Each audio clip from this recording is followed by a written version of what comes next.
Good morning, everyone, and welcome to the Book Clubs Across Borders 7th session between Peshawar and Nangarhar. The book that we're going to be discussing today is The Booksellers of Kabul. And before we start talking about the book, I would love to hear from each and every one of you about what you thought about the book, your summary of the book, any particular part of the book that really resonated with you and you would like to talk more about. So first we'll take your summaries and then from there we will continue this conversation. So Nangarhar, over to you.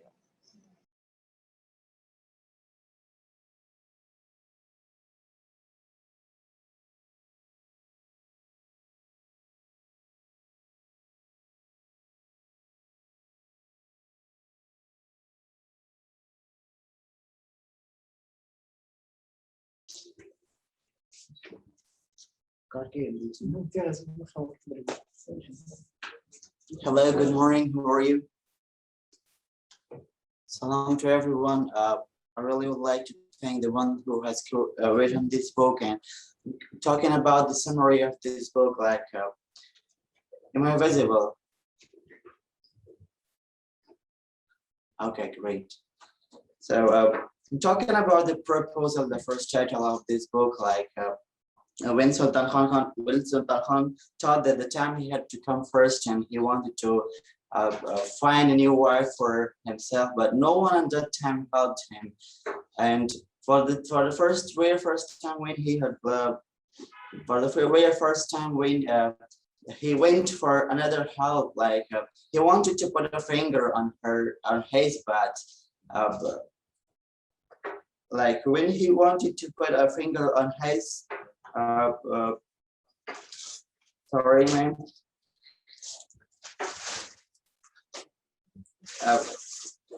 He even demanded that Sharifa would put the rings on him in Sunya's face.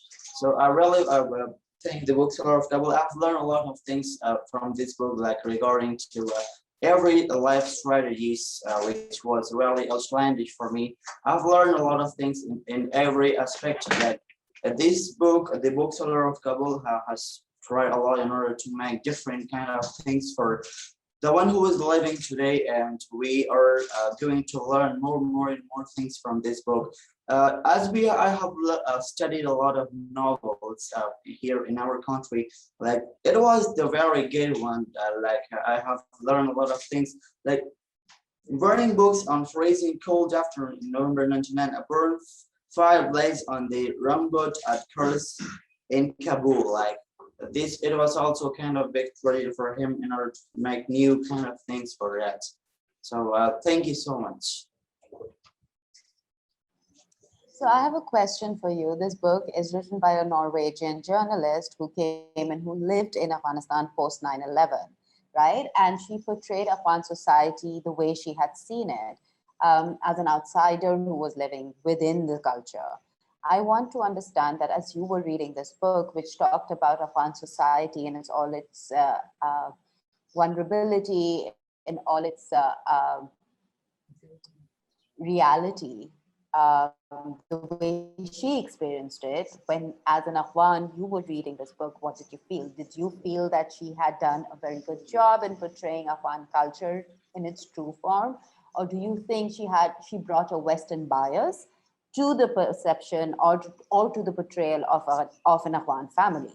So as an Afghan, when you were reading this book, what did you feel about it? Did you like it? Did you not like it?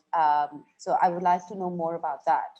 Thank you so much. That was a very good question. As an Afghan, I read this book and I've come to this result that women in this society, Afghans, were passing their times in a very bad things. Like there were no rights for human beings. There were no gender inequality in Afghanistan. And the way that she wrote a book, it was kind of difficult for that. But the way that he wrote this book, and he established that, and then he spread it to the readers. So that is kind of big tough for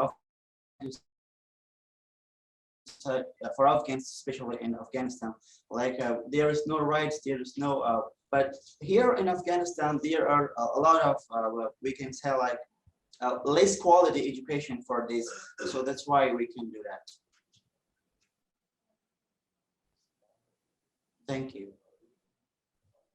All right.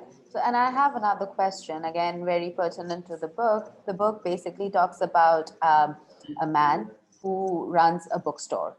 And uh, pre the Afghan War, pre 9/11, he gets these books from Pakistan, and his bookshop is doing well. He has a pretty reasonable life. He's living a pretty decent, life for himself and his wife and his children, and he's pretty all right. And then suddenly we see that post 9/11, the world changes for him, right? And there are no people who would have the resources or the inclination to actually be reading books. So a lot of amazing books that he has in his bookstore are going to waste. One, we are shown that aspect. Another aspect that we are shown is, even though he's read so many books, like so many literary high culture and very, very high literature, he still at the core is not willing to change, right?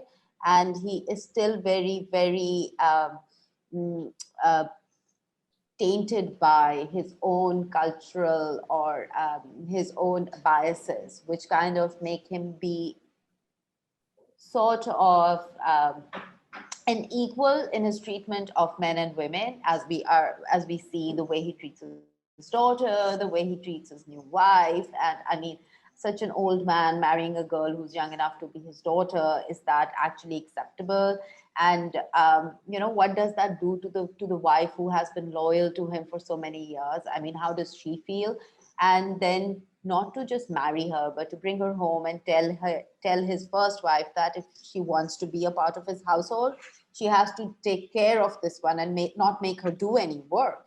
So I mean, all of these dynamics actually make one question the whole idea of what the society is actually building itself on. But it is just a one story of one incident. Not every man is going out and doing this. But when you project society in such a way, especially when you are a Western voice that gets very widely covered, your books get sold a lot, then that becomes the popular narrative. And that is the way people look at us, right? So, like, I mean, this is the way people look at Afghan and Pakistani men and women, that the society is extremely unequal. There is no respect for women, men, there is no gender equality.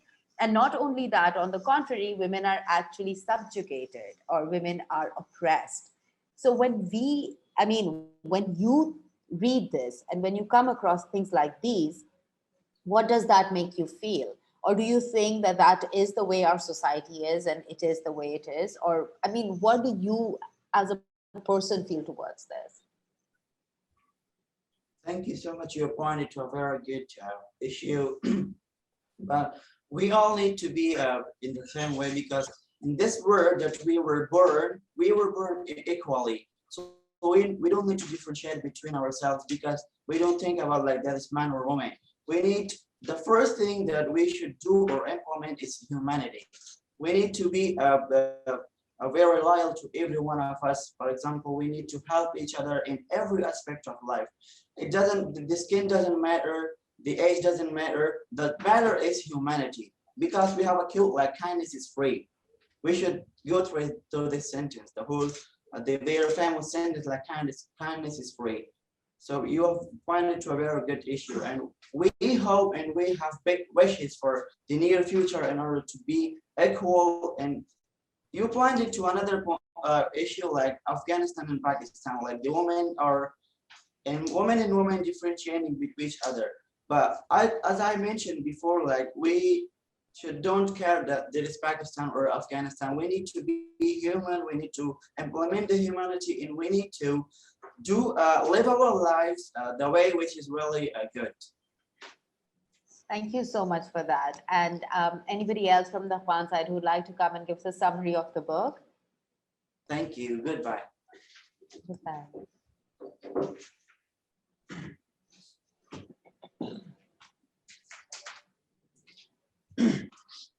In the name of Allah, the most merciful, the most compassionate. It's wonderful to be here once again and having the very best books.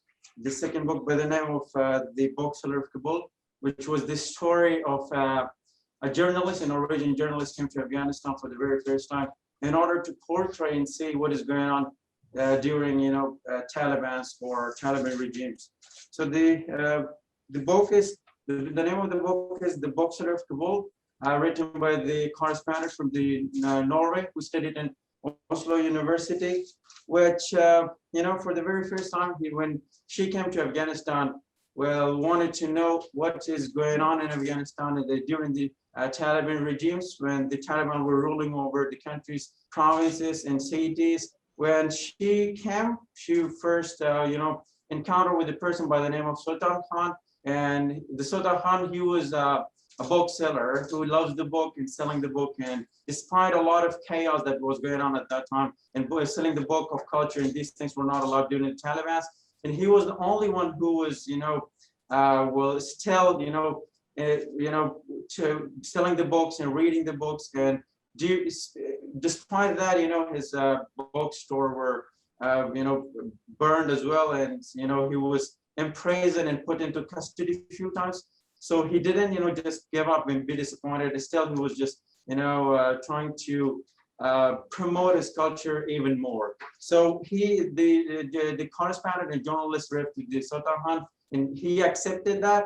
So these are story in the novel, which is based on the reality. It's not a fiction. It is based on the reality, which he portrayed and wrote from the the families from everyone. So the Khan's family was a middle class family, and during the Taliban, there were a lot of families in the countryside where there were no uneducated people. But still, in Sultan Khan family, there were few who were educated and they know a little bit English. They were fluent. His son, whose name I forgot, but he knows English as well. His sister and wife as well, they know English.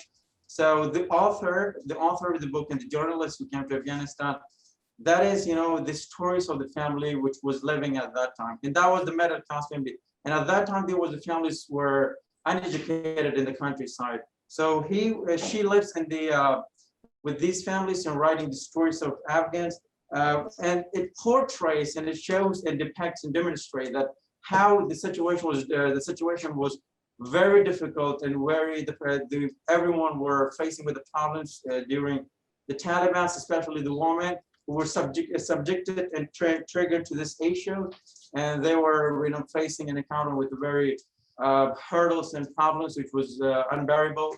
And especially when the Taliban came after in the 1996 and 1996 to rule the countries, they started prohibiting of a lot of things like female exposure, right? So female were wearing burqa veils, and the journalist as well once put herself in the shoes of woman in order to see how hard it is to wear burqa.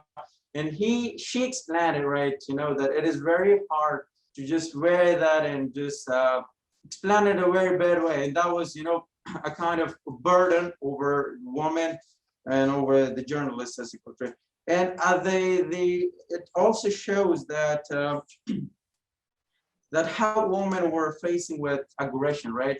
Like at that time that when there was a conflict between in the families, between husband and wife and the couples, women were not allowed to just, to divorce or from the husband, right? Because they were the authority that the husband were taking the children, and women were not allowed after divorce to take, responsibilities and accountabilities of the children. And during the Taliban's, the situation was very difficult. That even 76,000 civilians were killed, and more than 73,000 Afghan troops, military troops, were also killed at that time. And they were like to make an Islamic situation as an Islamic. They were Islamic fundamentalists, right? Were applying the strategies, but that was something which was very hard. And after when 9/11, right? After 9/11, when 9/11 happened, so the United States, they made a decision, right? And they come to Afghanistan and took over Afghanistan. And at that time in 2001, Hamid Karzai became the president of Afghanistan. So when the Taliban, collapsed, their administration collapsed, the administration of Karzai came for the first time in 2001. which I was born at that time as well in 2001. Was very first time we were in the Pakistan, so we moved back to Afghanistan, and the situation was, you know, moving toward goodness and betterness and promotion. Got it.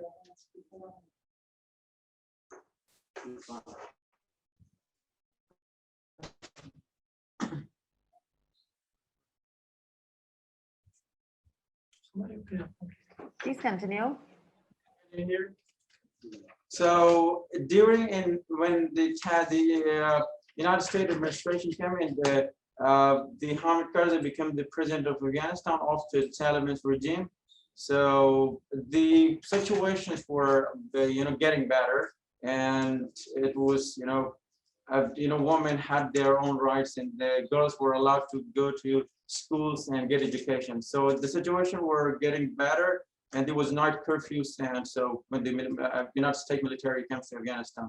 So we were in the Pakistan. I was not born at that time. I was born in 2001 when the 9/11 happened. So that was the story of the book. And what I learned from the book, that was, it was very hard time for the people living at that time. Some of the families who were in the first class and they were rich, they moved to another countries, especially to Pakistan. A lot of people, when the Taliban's rule over Afghanistan, they came here. So a lot of, majority of the people, individuals, they went to Pakistan, more than 6 million, I think. I don't know the exact number, but a lot of people, they, become the immigrated to Pakistan, Peshawar. When the Taliban collapsed their administration, so a lot of Afghans came back to Afghanistan. Our family as well. Thank you so much for that, and thank you so much for sharing your personal narrative connected to the story at large. And I think your story resonates with a lot of Afghans born in that era, living in Afghanistan at that time when the country was going through a very turbulent time. First the Soviet War, then the Afghan internal Taliban regime, and all of these different agencies and their interference into the Afghan system and how it impacted the people of Afghanistan from leading a reasonably decent life and being able to be free and independent and in a country where their needs were served. So yes, I do know that a lot of Afghans moved to Pakistan, America, and elsewhere. I mean, even abroad, a lot of them went to the United States, a lot of them went to Europe, because they just did not see any possibility of being able to go back to their homeland, which actually made sense to them because they knew that the Afghanistan that they knew had changed. Apologies. So yeah, we do see that a lot, and this book is basically a direct portrayal of that movement, because this book is the writer went into Afghanistan exactly after 9/11. I mean, 9/11, I think a week later, she was in Afghanistan, so she got to experience it firsthand, the change in the Afghan society and how it was impacting the people. So yeah, so thank you for your thoughts, and thank you for your summary. No, thank you very much. And I have a question for you personally. You may have read the book as well.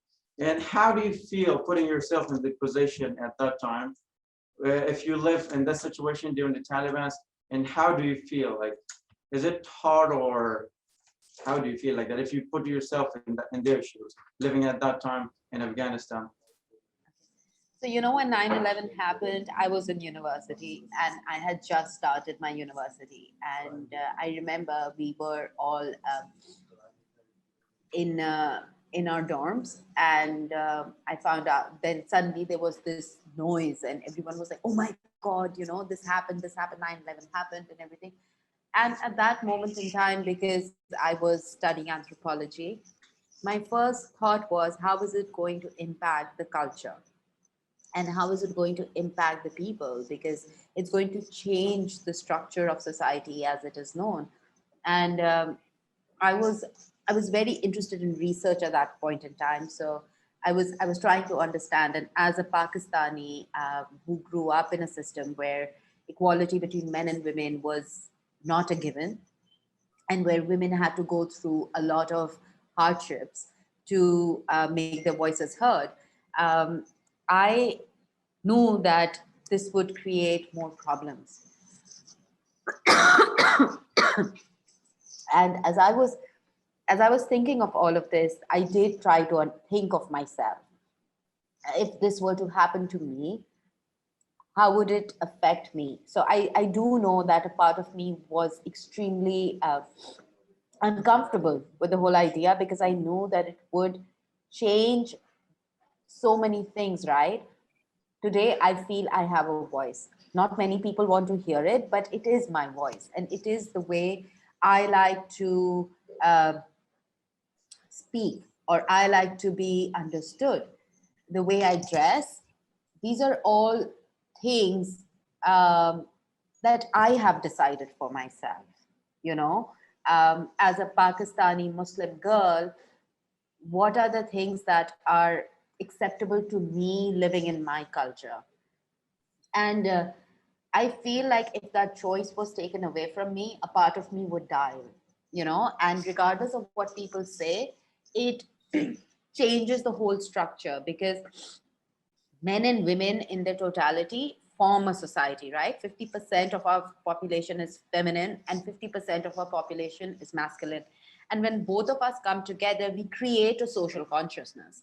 Now, if that social consciousness is created by half of the population, and half of the population's voice is like not given any weight, it would automatically create an imbalanced society. And if you have created an imbalanced society, how can you imagine that you're going to create a good world, or a perfect world, or a balanced world, when your society is imbalanced? And the other thing is that, and I say this quite frequently, that men and women are two wheels of a car. If they are together, the car will go fast. If they aren't, then the car will swear in one direction, because it's not balanced. So it's like, as human beings, we were created as masculine and feminine, and we both bring our unique angles to societies as individuals. Like, women support men. Like, I've always noticed that women always support men, why that be their husbands, their brothers, their sons, their fathers. They always support them. There is no question of it. But if you look at the support that a woman would get from her husband, from her father, from her brother, from her son, it's extremely unbalanced. So, like, it's these ground basic imbalances that we grow up with that make us create societies which are not balanced in themselves. And then we sit back and question as to why aren't we progressing? You tell me, as an adult, looking at the world around you, do you think if only 50% of your population is working, and 50% is not doing anything or not contributing in any way to the society, you will be able to grow at 100% pace? Of course not. Basic mathematics, right? It's very, very basic, that if you want to grow at a pace, let's say you want to grow 100%, so then you have to be working 100%. How will you work 100% that when 50% of your population you don't even acknowledge as part of your core population? And that is the biggest problem with underdeveloped countries. And a lot of times it is masked under religion, but it's got nothing to do with religion. I mean, religion is exploited oftentimes for this, but religion does not play into the core of it. Look at African societies. A lot of them do not have fundamental religions, yet their societies do not have equality for men and women. So that is when you sit down and question and look at the Western world, or look at the modern modern world, which is actually the first world or the developed world. What is the difference between them and the underdeveloped or the developing world? It is the basics of recognition of human beings as individuals, as equals, and then letting them contribute to society in a manner that society actually benefits from it. You know, and that is what it is. It is a very simple logic. And if you take away your emotion from it, you know, okay, oh my God, I can't, no, no, no, this cannot happen. I cannot see my mother going to work. I cannot see my sister going to work. Why not? You know, is there something disrespectful about work? I think it is our Prophet ﷺ actually encouraged us to work hard and, you know, earn a honest living. So, what is wrong with going out and working? If our societies at large do not protect women in the workplace, then rather than shutting the women down, maybe it would be more intelligent for us as people, as countries, as nations to ensure that the workplaces are spaces where women feel empowered, where they feel protected, you know? So rather than shutting them down or just, you know, trying to make them invisible, make them visible, give them visibility, you know, give them spaces where they can come out and show the world their strength, their contributions, their intelligence. And I truly believe that when our women, the Afghan and Pakistani women, I have I have spent time with both of them, right?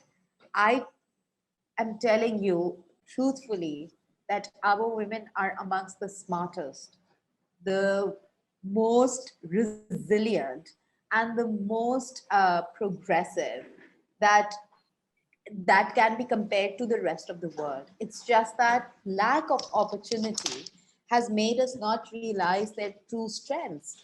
And because we haven't been able to give them their individual spaces, we as people are lagging behind. We can today blame whoever we want to, but the truth of the matter is that if societies want to progress, then society has to contribute equally. And if a society is not contributing equally, then how will it progress? Yeah. I hope that answers your question. Thank you very much. And I hope the men understand the significance and the vital role of the woman in the society and bringing promotions. And like where the most ironic part is like whenever a man, you know, they're not allowing their daughters to get education, but whenever their wife, right, is, you know, is pregnant, right, whenever they're going to doctor, they want a female maid, a female doctor, which is, you know, they should first, you know, let the daughter to go and get education. After that, they're going to become the doctors, teachers, and everything like that. So I hope now, you know, a lot of the majority of the people, they understood the values and still, and I hope the men and understand, but they should not put Islam as a side, right? Islam has given a lot of dignities to the woman, and there are a lot of respect for the women that they do not understand it, and they put it get it in the wrong way. I Thank you very completely agree. Thank you so much. Anybody else would like to come and speak about the book before we go further into our conversation?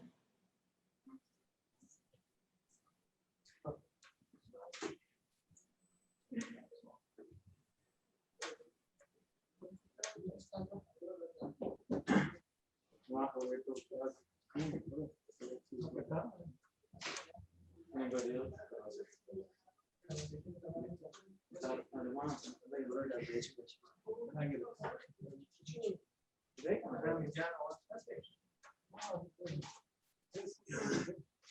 All right. So I have one of your colleagues from, she has sent in a video message of her summary for the book Booksellers of Kabul.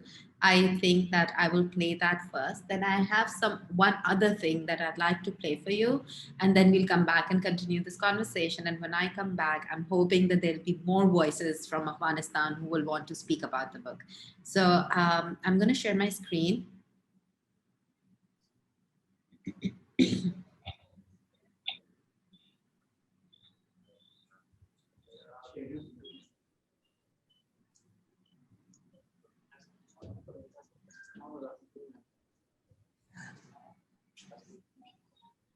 Assalamualaikum everyone. My name is Rafa Khalid and I'm from Peshawar.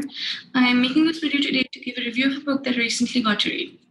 So basically, this book is known as The Bookseller of Kabul and it's been written by a Norwegian author. As we get the idea from the title that this book is set in Afghanistan and revolves around a middle-class family who own a bookshop and are booksellers. I love this book. I loved this book. Okay, basically, it has all the three things that should be present in a perfect book: the storyline, the theme, and the writing style. They're marvelous and remarkable, and I don't have words to describe it. You see, the storyline is quite different from other books. It does not only revolve around the Afghani issues, but is actually a perspective from a family that is currently living in that situation. The problems they face, the consequences they face to every decision they make. So it's quite intriguing. You see, when you read about such people, you want to help them. You want to help them, but you don't want to help them unless you go through the same things, unless you put yourself in their shoes. So the writing style is amazing. The writing style is so amazing that we can actually picture each and every word. When you read a single line, you can actually imagine it in your mind and you can actually picture it, putting yourself in those shoes and going through the same thing. So it's not a normal book. You see, you don't just want to read it and put it away. You want to read it again and again. And trust me, it's worth reading. I would recommend everyone to read this book and share it further. And I swear I don't know why I learned about it so late. This book is extremely good. Thank you so much. So that was an opinion on the book by your friends in Peshawar. And now I have one other thing that I'd like to share with you.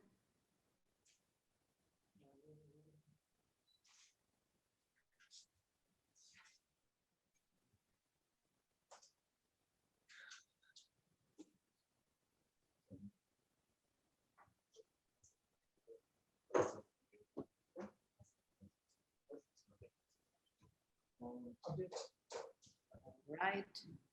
So this is a summary of the book, Booksellers of Kabul, that I think is very good. So I'd like to play it. This is the summary of The Bookseller of Kabul by Arsen Siriustat, Ingrid Christoffersen. 2 weeks after September 11th, award-winning journalist SNE Siriustat went to Afghanistan to report on the conflict there. In the following spring she returned to live with an Afghan family for several months. For more than 20 years Sultan Khan defied the authorities, be they communist or Taliban, to supply books to the people of Kabul. He was arrested, interrogated and imprisoned by the communists and watched illiterate Taliban soldiers burn piles of his books in the street. He even resorted to hiding most of his stock in attics all over Kabul. But while Khan is passionate in his love of books and hatred of censorship, he is also a committed Muslim with strict views on family life. As an outsider, Siriustat is able to move between the private world of the women, including Khan's 2 wives, and the more public lives of the men. And so we learn of proposals and marriages, suppression and abuse of power, crime and punishment. The result is a gripping and moving portrait of a family, and a clear-eyed assessment of a country struggling to free itself from history. For more travel book reviews visit www.travelbookmix.com.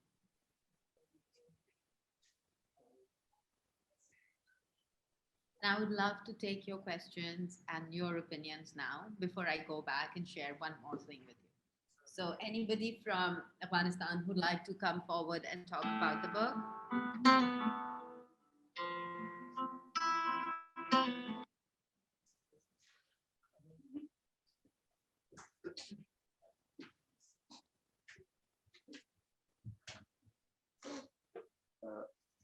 Bismillah ar-Rahman ar-Rahim. It's a pleasure to see you once again, and a happy Ramadan to you and all my friends here. I, as our friends explained that about the book, I don't want to add more to it, but I would like to add something about the issue of women. Actually, as we have said, that women have to strive for equality. I don't think that would work, because what I think is that women have to strive for dominance over men. If they don't achieve dominance, at least they would achieve equality. Like I have just made an example in my mind. It is that like if a man has 100 rupees, and half part of that money is from a woman. So how can a woman get that money back from him? So if the woman demand that 50 rupees from the man won't give, because the man has a nature of dominant. Like we can say, men are born dominant, many of the men. So the women have to demand for 70 or more than the amount she owns. So the man would become convinced to give that money back to her. So like I'm sure that makes sense. That was all. Thank you. Thank you so much for that. And so yes, basically, if we were to talk just about the book, right? The book is about a man who has a bookstore. His name is Sultan Khan, and he loves books, right? And he reads books and he stocks them, he gets them from all around the world. And he, the way the author talks about his love and his passion for books, the way he cleans them, the way he protects them, the way he takes care of them. And when bombing is happening around him, he actually is trying to save his books. I mean, that shows how much affection, how much absolute devotion he has for his books. Okay. And then we see something very strange, right? We see that this is a man who is reading Sadi. This is a man who's reading Rumi. This is a man who's reading world philosophers like Socrates. And, like he's reading books from everywhere. So he is quite well informed, because that's what books do. They educate you. And there is that progressive, free side to this man who is willing to go to jail, right? And not give in to the communist pressure or the Taliban pressure of them telling him what he can or cannot put in his books. So we see a man who's very, very confident, who is very strong in his beliefs and is willing to, is not just all fluff, but on the contrary, is willing to walk the talk, like he goes to jail, he suffers in jail, yet there is a part of him in his deep down where he is refusing to acknowledge how the world is changing, and where he's refusing to acknowledge that men and women are two sides of the same coin, where he is willing to refuse, and his absolute refusal to accept that, we are born into this world to complement each other and to respect each other and to grow together. And, his wife, who gives him children, who is closer to him in age, has spent so many years with him and takes care of him, is looking out for him regardless of what he wants to do. She's always there for him, like that, that wall that keeps you standing. Suddenly he decides that he will get married again to a girl who is young enough to be his daughter. So the question then comes that, how do you justify these actions? How do you justify a man marrying a child, you know, or marrying a person who is decades younger to him? Where is it stemming from? Because it stems from some sort of superiority complex that he has that makes him believe that he can, right? It doesn't come from a place of absolute understanding of his own self-worth. Because if a man truly had self-worth, he wouldn't need to get married to a young girl to have her around his arm as an ornament, because he would be proud of who he is regardless of anything else, right? I mean, he would be proud of his own achievement. He would be proud of the life that he's leading or the world that he's building, the contributions that he's making. So he wouldn't need these kind of things. And a society which kind of promotes, not just permits, but promotes this kind of behavior means that it's a very insecure society, because it hasn't understood the true value of being a human being. Because being a human being is having grace in all your ages, not just, so like it's basically about grace. And it's very ungraceful, or it is very unbecoming of this kind of behavior, right? Yet we see it all around us. I mean, if you guys look around, you will be able to come up with at least 5 to 10 different men that you know who are like in their 50s and are married and are getting married to like 19, 16-year-old girls. And if I look around, I will also come across some people that I would know of who have done the same. And it's very unbecoming of us as human beings, because I don't just feel uncomfortable because it's an old man marrying a young girl. I feel uncomfortable because I feel as a society it's a reflection of me, and I'm not this person. I'm pretty secure in myself, in my age, in my behavior as I age.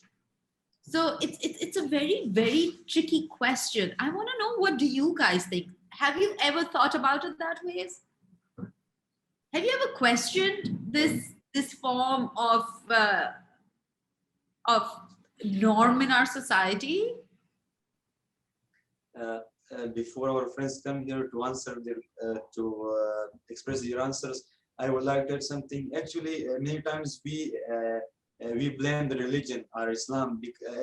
There was a quote yesterday that I read from a friend. He sent me that. So there are, in the quote, there are two in the picture. There is one an Islamic priest, and another was a Christian or Pope. So there is in the text written that the man in the black, it means the Islamic priest. The God told him to marry 4 women and not drink wine. And to the Christian, God said that drink wine and don't marry anyone, or the Pope. And the Christianity and the Pope is not allowed to marry a woman, nor their workers. So this is a different kind of concept, if as you have said recently, if a woman is comfortable with a man to be married on a third or second, so why not marry, but as you have said recently, that there are men who are at age of 50, 60, but still they want to get married at the women of half their age. They also require a quarter of the age. I mean, a 50-year-old man marrying a 18-year-old is like 1/3 of its age. Yeah, I also how is it possible? The woman also have needs. She has to be approached sexually, financially, emotionally, and also it's life. It requires many things. So if it's not intimidation, if a society is free, it would be not possible for a man, as you have as we have seen. We are seeing right now in the countries in foreign countries, it's prohibited, and not in Afghanistan. Yeah, so I mean, it is a question that we should really ask ourselves, because especially your generation should ask, because it's only by asking these difficult questions will we be able to truly address issues that are at the heart of our societies, which are causing us so much pain. Because it is very painful and it is very dysfunctional. And I do think that there is something terribly amiss about this, because I mean, when we look at the story of the bookseller, as a bookseller, it's very inspiring. And then when we look at his story as a man, it's extremely it's extremely disheartening. It's extremely like uncomfortable. This is something that you would kind of be like, really? I mean, even after studying so much, you really didn't get it, right? So it's something worth thinking over. Unfortunately, I have 2 more minutes before I need to log out. I have another session, so I can't be here for much longer. But I would love to have some closing notes from Afghanistan before I give my closing. So anybody from Nangarhar who would like to come and give their final thoughts on this book? Thank you.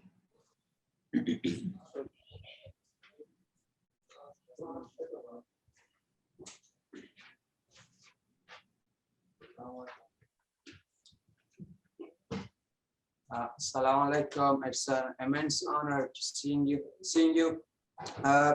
The characters in this novel, the character are all one big family. The book has written by a journalist who has come to Afghanistan to see how the situation is, and he has encountered with one of the booksellers of Kabul, Sultan. Sultan was the bookseller, and he has showed us how difficult the situation and how difficult the life of Afghan citizen or Afghans. There were many anomalies and problems in the life of Afghans, and there were many prohibitions against female exposure. Female were facing tremendous hurdles when they were getting out of the homes. Sultan has collected non-fiction reality and information. It was about the life of Afghans, how Afghans lived and how they observed the situation. Many experts say the Taliban was a powerful fighting that threatens Afghans. There were 3 U.S. administration in Afghanistan that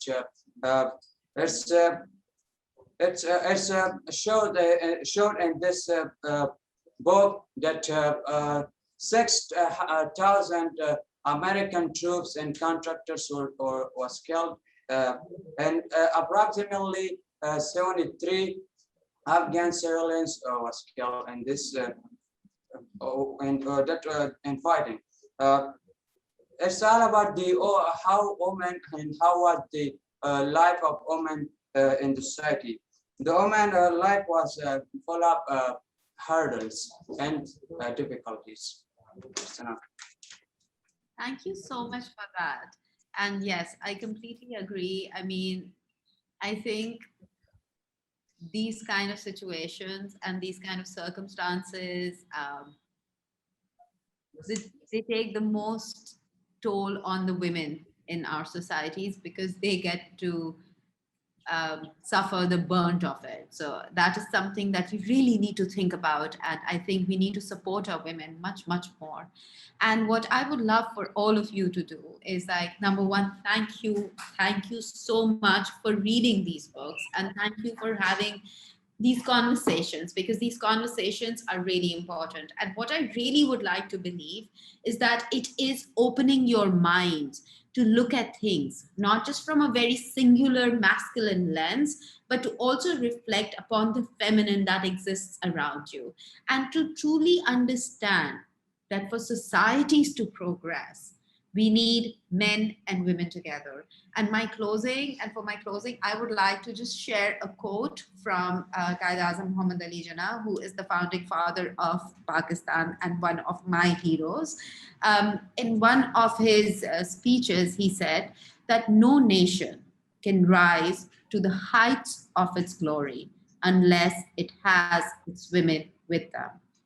Muhammad Ali Jinnah was an extremely progressive man. He truly believed in the power of women, and he knew that it is only by by uniting the strength of women that we will be able to make a space for ourselves in the world. So if we want to carve out our names in history as nations worth looking at, then we have to progress as men and women together in our society. So on that note, I'm going to say Khudafis to all of you. Ramzan Mubarak. I hope this Ramzan is full of blessings and joy for each and every one of you. It brings God's mercy and it brings God's grace on all of us, and we are able to become better and improve our lives as we go forward. Thank you so much for your time. Keep reading books, and I will see you all next month. Thanks to you too, and have a blessed Ramadan. Bye.